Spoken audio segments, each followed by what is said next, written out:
All right, we got becoming a restaurateur, tourer, basically owning own the restaurant. I think it's by Patrick something like that. Patrick Ku. What happened to each names like Johnson or Smith, right? Masters at work. Uh, so this is Advanced Readers Edition, not for sale. No, sorry about that. So they also have the Masters at Work. They have a whole bunch of. It's like a whole little series over here. We got becoming a neurosurgeon, becoming a veterinarian, venture capitalist, hairstylist. A what? I mean, they even got becoming a midwife in here. And maybe you can tell me what that word is. Sommelier or sommelier, whatever that is. See, we got the becoming a restaurateur right there. All right. Well, this is a pretty short book. It's only 5 chapters. You can see. Boom. Not very intense. I know we got the visionary, the facilitator, the operator, the leader, the entrepreneur. I'm kind of confused on what do we mean? What does that even mean in this? Let's see what he's talking about. Let's just randomly open a page. Yeah, that didn't work. Look, there's no notes or anything in this book. I don't even know what chapter I'm on. They didn't. This is a. All right, here we go. We're gonna just start a middle of a chapter, right here. Boom. All right. There's a simple enough formula to sorry about that one. There's a simple enough formula to determine labor costs. Divide labor dollars by revenue and multiply by 100. For example, if the front of the house labor for one dinner service was $1,000 and revenue was at $10,000, then the labor cost is 10%. Not great if an average cost to staff a dining room with servers, bussers, and a bar team. Most restaurants aim for around 8% average, but not bad either. That's not bad at all.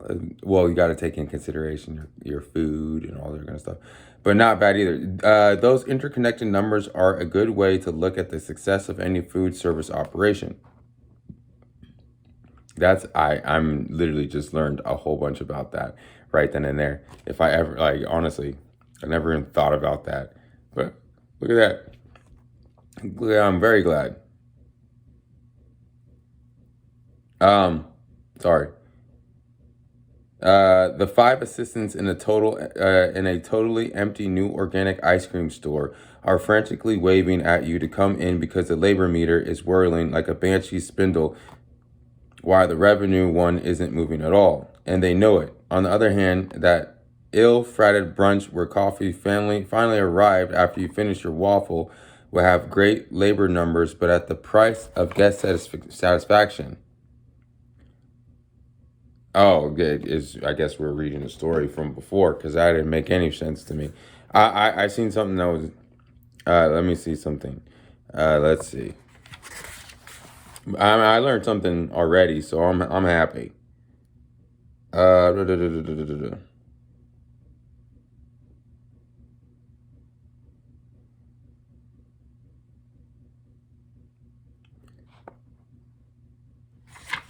Okay.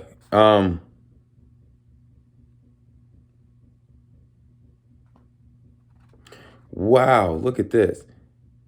The American restaurant statistics is to see a massive $799 billion industry that employs 10% of the workforce. That's a lot. One study puts a first year failure rate at 26%. Goodness, which highlights the importance of controlling the numbers. Yeah, I would say so.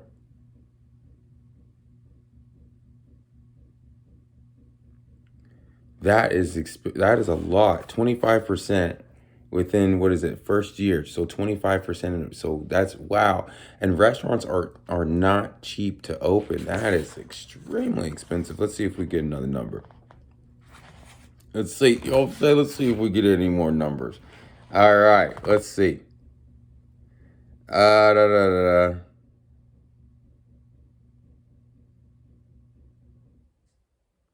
So if you're going to project that every single person who comes to the restaurant is going to spend $60 per person, you break it down. 40 of this will be for food, 20 will be for liquor, 85 people will come in on Monday, 125 will come on Saturday.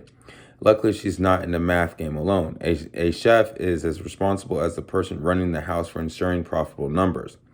Like labor, food cost is a matter of balance. In this case, the price of the ingredients plus the labor it costs to transform them into a final dish divided by the price it is sold for. Say it costs $2 to make those glistening chicken wings with the spicy glaze shouting out at you for gastropub's menu, divided by the $10.99 that they're offered at. The food cost clocks in at 18%. It's tricky, in fact, impossible to get that kind of low percentage when the price of the ingredients is already high.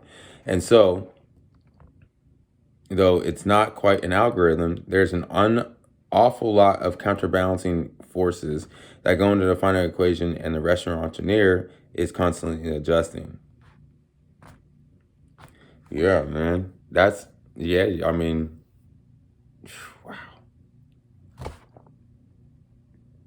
I never really thought. I mean, I've never been in the restaurant business. I've never worked in the restaurant. I think I worked for maybe like 2 days at Chili's when I was maybe 21. I didn't make it very long, obviously. But this is very interesting. I bet I can probably learn a lot about the business in this. Well, I already did, right? So look at that. If you want more, they even got, like I said, they got masters at work, a whole bunch of them. That's what I'll probably do. I'll probably have a link to all, 16 of these. All right.